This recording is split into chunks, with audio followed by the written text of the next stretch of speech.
नमस्कार बंधुসকল ममिजित आपलोके चाइसे सैमसलन help YouTube channel. बंधुসকল प्रतिदिনৰ দৰে আজিও কেইবাটা গুৰুত্বপূৰ্ণ খবৰ লৈ আহিছো আপোনালোকৰ মাজলৈ। খুব এটা গুৰুত্বপূৰ্ণ ভিডিঅ' আপোনালোকে ভিডিঅ'টো সকলে চাই থাকিব।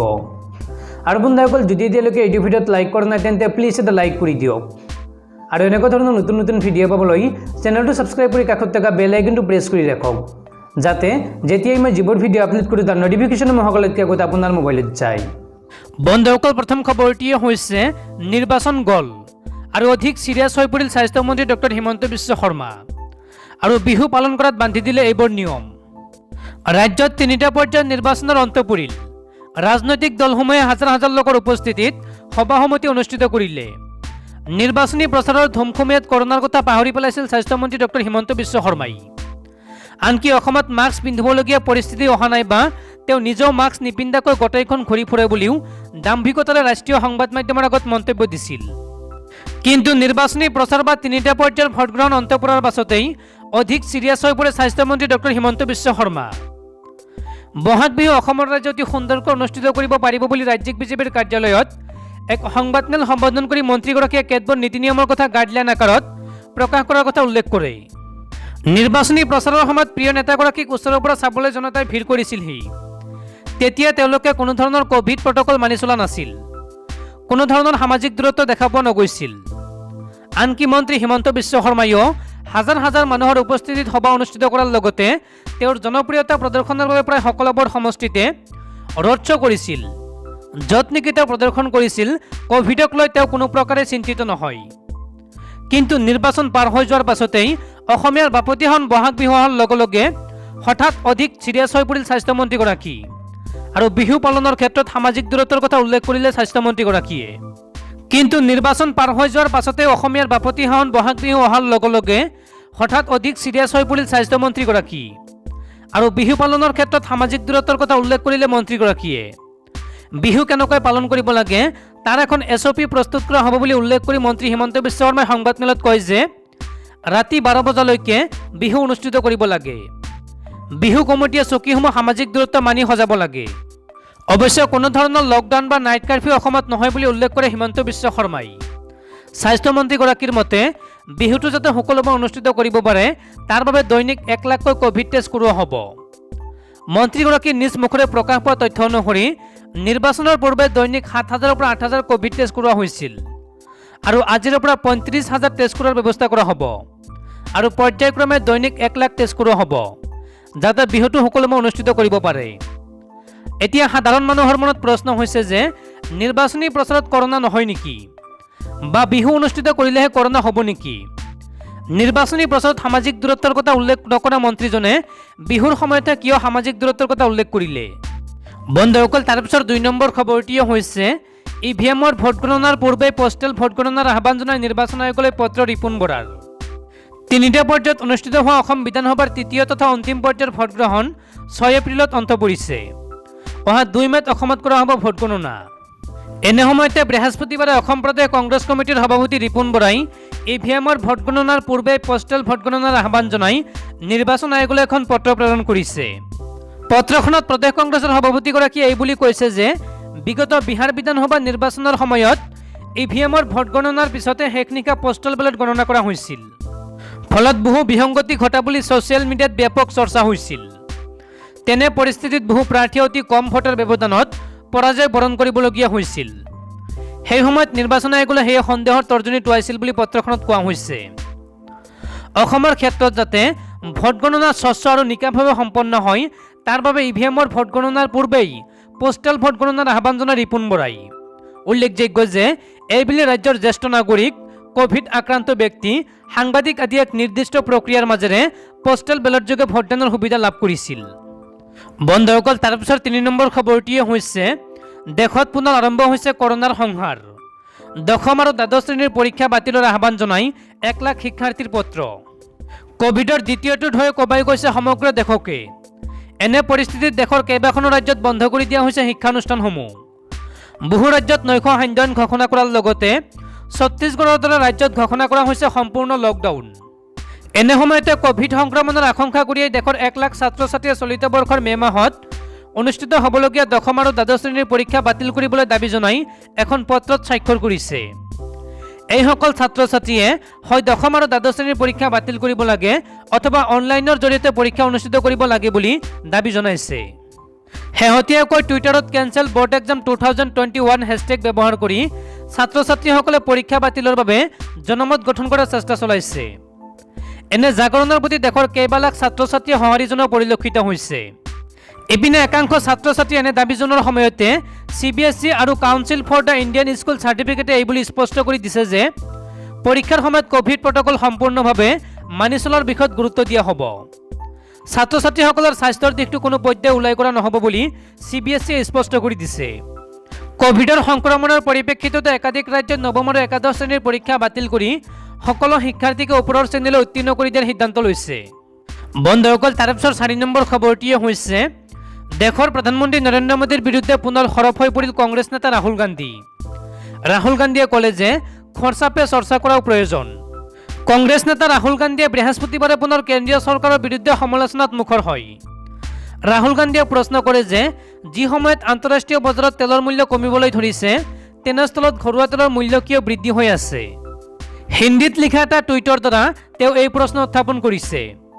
চৰকাৰে কৰ আৰোপ কৰাৰ বাবে তেলৰ মূল্য বৃদ্ধি হোৱা বুলি ৰাহুল গান্ধীয়ে কৈছে যে প্ৰধানমন্ত্ৰী নৰেন্দ্ৰ মোদীয়ে কিয় এই বিষয়ে আলোচনা কৰা নাই।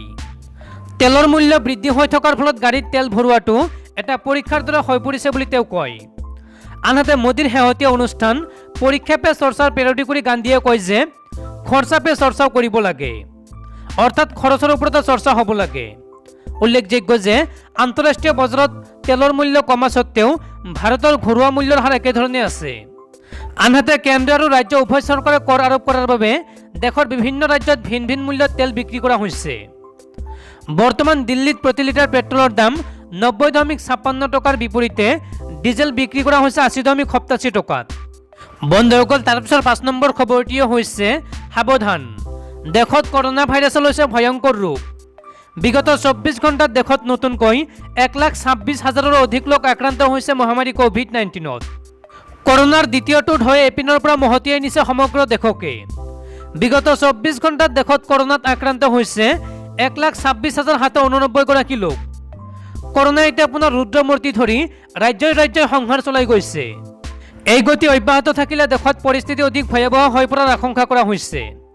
সমগ্ৰ ভাৰতত কোভিড আক্ৰান্ত ৰোগীৰ সংখ্যা হৈছে গৈ 1,29,28,574 গৰাকী। দেশত এতিয়া সক্ৰিয় কৰোনা ৰোগীৰ সংখ্যা হৈছে গৈ 9,10,319 গৰাকী।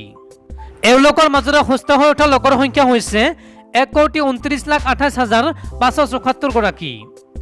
দেশত বৰ্তমান কৰোনাত আক্ৰান্ত হৈ চিকিৎসাধীন হৈ থকা লোকৰ সংখ্যা হৈছে 7,41,830 গৰাকী। বিগত 24 ঘণ্টাত কৰোনাত আক্ৰান্ত হৈ মৃত্যুক সাৱটি লৈছে 685 গৰাকী লোকে। সমগ্ৰ দেশতে কাল কৰোনাই প্ৰাণকাৰী নিয়া মুঠ লোকৰ সংখ্যা হৈছে গৈ 1,64,862 গৰাকী। এইবাৰৰ কৰোনা সংক্ৰমণৰ ক্ষেত্ৰত প্ৰথম স্থানত আছে মহাৰাষ্ট্ৰ। ৰাজ্যখনত জাৰি কৰা হৈছে নাইট কাৰফিউ। বিহাৰত 10 এপ্ৰিল পৰ্যন্ত বন্ধ কৰি দিয়া হৈছে সকলো বিদ্যালয়। বন্ধুসকল, তাৰপিছত 6 নম্বৰ খবৰটিয়ে হৈছে অসমত আগন্তুক 4 দিনলৈকে অব্যাহত থাকিব বৰষুণ ধুমুহা। অসমত প্ৰবল বৃষ্টিপাতৰ সম্ভাৱনা। আগন্তুক 4 দিনলৈকে অব্যাহত থাকিব বৰষুণ ধুমুহা। বতৰ বিজ্ঞান কেন্দ্ৰই জাৰি কৰিলে অৰেঞ্জ এলাৰ্ট। 12 এপ্ৰিললৈকে অসমৰ বিভিন্ন ঠাইত হ'ব ধুমুহা বৰষুণ। ছিকিমতো জাৰি কৰা হৈছে অৰেঞ্জ এলাৰ্ট। নাগালেণ্ড, মণিপুৰ, মেঘালয়ত জাৰি কৰা হৈছে য়েলো এলাৰ্ট। মিজোৰাম আৰু ত্ৰিপুৰাতো বৰষুণৰ পৰিমাণ বৃদ্ধি পোৱাৰ সম্ভাৱনা আছে। বন্ধুসকল, তাৰপিছত 7 নম্বৰ খবৰটিয়ে হৈছে কুইপৰ পিছত এইবাৰ এক চাহ কোম্পানীক ভাবুকি আলফা স্বাধীনৰ। থলুৱাক নিযুক্তি নিদিয়াৰ অভিযোগ। কুইপৰ পিছত এইবাৰ এক চাহ কোম্পানীক ভাবুকি আলফা স্বাধীনৰ। থলুৱাক নিযুক্তি নিদিয়াৰ অভিযোগ। মাৰ্ঘেৰিটাৰ পাৱত এই চাহ কোম্পানীটোৰ শাখা কাৰ্যালয় অৱস্থিত। চাহ উৎপাদন কোম্পানীটোত থলুৱা লোকক নিযুক্তি দিবলৈ দাবী জনাইছে আলফা স্বাধীনে। এইবাৰ টাটা টিৰ এমালগেমেটেড প্লেণ্টেশ্যন প্ৰাইভেট লিমিটেডলৈ আলফা স্বাধীনৰ জাননী। ৰাজ্যখনৰ থলুৱা নিবনুৱাসকলক বঞ্চনা কৰাৰ অভিযোগ চাহ কোম্পানীটোৰ বিৰুদ্ধে। উল্লেখযোগ্য যে মাৰ্ঘেৰিটাত এক শাখা কাৰ্যালয় থকাৰ বিপৰীতে চাহ কোম্পানীটোৰ মুখ্য কাৰ্যালয় ৰাজ্যৰ বাহিৰত হোৱাকলৈও ক্ষোভ আলফা স্বাধীনৰ। ৱেষ্টাৰ্ণ ইষ্ট সাউথ এছিয়ান মেপত চিহ্নিত কৰিলে এই কোম্পানীৰ বাগানসমূহ। অসমৰ থলগুৰি লোকক সুবিধা নিদিয়াৰ অভিযোগ আলফাৰ, যাৰ বাবেই অচিৰেই কোম্পানীৰ সদৰ কাৰ্যালয় অসমলৈ উভতাই অনা আৰু থলুৱাক নিযুক্তি দিয়াৰ দাবী আলফাৰ দিনৰ। অন্যথা আলফাই কোম্পানীটোক অসমত ব্যৱসায় চলোৱাত বাধা প্ৰদান কৰিব। কুইপৰ দৰে কোম্পানীৰ বিষয়ববীয়াক বিভিন্ন সঞ্চালনত বাধা দিব আলফাই। আলফাৰ এই চিঠিখনক সংগঠনটোৱে কঠোৰ সিদ্ধান্তৰ বাৰ্তা বুলি জনালে। বন্ধুসকল, তাৰ পিছত ৮ নম্বৰ খবৰটিয়ে হৈছে নিউজিলেণ্ডত ভাৰতীয় লোকৰ প্ৰৱেশ নিষিদ্ধ। কোনো কাৰণতে দেশখনত ভাৰতীয় লোকক প্ৰৱেশ কৰিবলৈ দিয়া নহ'ব। নিউজিলেণ্ডত ভাৰতীয় লোকৰ প্ৰৱেশ নিষিদ্ধ, কোনো কাৰণতে নহ'ব প্ৰৱেশ। নিউজিলেণ্ডৰ চৰকাৰে লৈছে বিশেষ সিদ্ধান্ত। ভাৰতৰ পৰা যোৱা সকলো লোকৰ বাবে প্ৰৱেশ নিষিদ্ধ ঘোষণা কৰিছে দেশখনত। আনকি নিউজিলেণ্ডৰ লোক যদি বৰ্তমান ভাৰতত আছে, সেইসকল লোকৰ বাবেও নিজৰ দেশখনৰ দুৱাৰ বন্ধ। কোনো কাৰণতে প্ৰৱেশ কৰিবলৈ দিয়া নহ'ব দেশখনত। কৰোনাৰ পৰিপ্ৰেক্ষিততে এই সিদ্ধান্ত গ্ৰহণ কৰিছে দেশখনে। 2 সপ্তাহৰ বাবে এই নিষেধাজ্ঞা জাৰি কৰিছে নিউজিলেণ্ডে। দেশখনৰ সীমান্তত টেষ্টে কোভিড সংক্ৰমণৰ ভিতৰত 17গৰাকী ভাৰতীয় লোক ধৰা পৰাৰ পাছতেই এই পদক্ষেপ গ্ৰহণ কৰে দেশখনৰ চৰকাৰে। দেশখনৰ প্ৰধানমন্ত্ৰী জেকিণ্ডা আৰ্ডেনে এখন সংবাদমেলত এই নিষেধাজ্ঞাৰ বিষয়ে সদৰি কৰে। অহা 11 এপ্ৰিল দেওবাৰৰ বিয়লিৰ পৰা কাৰ্যকৰী হৈ 28 এপ্ৰিললৈকে নিষেধাজ্ঞা হ'ব বুলি কোৱা হৈছে। বন্ধুসকল, তাৰ পিছত 9 নম্বৰ খবৰটিয়ে হৈছে উৎকোচ লৈ হাতলতে ধৰা পৰা এছিয়াছ বিষয়া নন্দিতা কৌৰক 4 বছৰৰ কাৰাদণ্ড। 2015 চনৰ এটা উৎকোচ লোৱাৰ গোচৰত দোষী সাব্যস্ত কৰি এছিয়াছ বিষয়া নন্দিতা কৌৰক শাস্তি প্ৰদান কৰিছে গুৱাহাটীৰ বিশেষ আদালতে। 8 এপ্ৰিল 2021 তাৰিখে উৎকোচৰ গোচৰত দোষী সাব্যস্ত কৰি শাস্তি প্ৰদান কৰা হয় বিষয়াগৰাকীক। বিষয়াগৰাকীক দুটাকৈ ধাৰাত শাস্তি প্ৰদান কৰা হৈছে। এটা ধাৰাত 4 বছৰৰ কাৰাদণ্ডৰ লগতে 20,000 টকাৰ জৰিমনা বিহা হৈছে। আন এটা ধাৰাত 3 বছৰৰ কাৰাদণ্ডৰ লগতে 12,000 টকাৰ জৰিমনা দিয়া হৈছে নন্দিতা কৌৰক।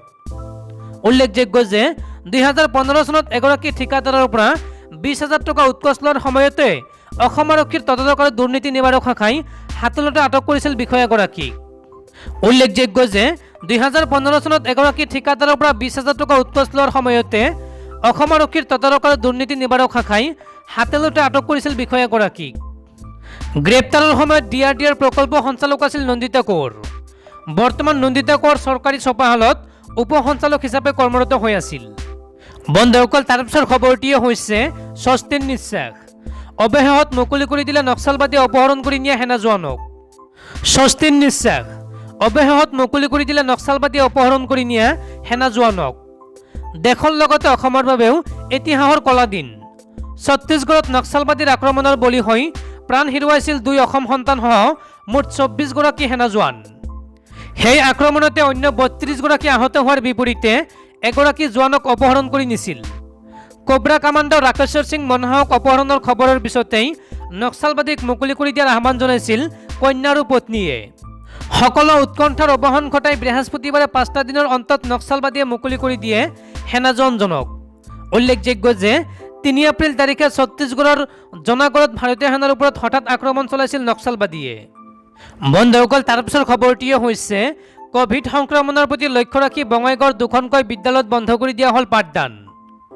কোভিড সংক্ৰমণৰ প্ৰতি লক্ষ্য ৰাখি বঙাইগাঁৱৰ 2খনকৈ বিদ্যালয়ত পাঠদান বন্ধ ঘোষণা। বঙাইগাঁও সদনাগড়ৰ টাউনশ্বিপৰ ভিতৰত 2খন বিদ্যালয় ক্ৰমে BGR উচ্চ মাধ্যমিক বিদ্যালয় আৰু দিল্লী পাব্লিক স্কুলত পাঠদান বন্ধ ঘোষণা কৰিছে। 12 দিনৰ বাবে 20 এপ্ৰিললৈকে কৰ্তৃপক্ষই বন্ধ কৰি দিছে পাঠদান। অৱশ্যে এই বন্ধৰ সময়ছোৱাত অনলাইন ক্লাছ অব্যাহত থাকিব বুলি বিদ্যালয় কৰ্তৃপক্ষই সদৰি কৰিছে। কোভিড সংক্ৰমণ ৰোধৰ বাবে এই পদক্ষেপ গ্ৰহণ কৰা বুলি জনায় বিদ্যালয় কৰ্তৃপক্ষৰ ফালৰ পৰা।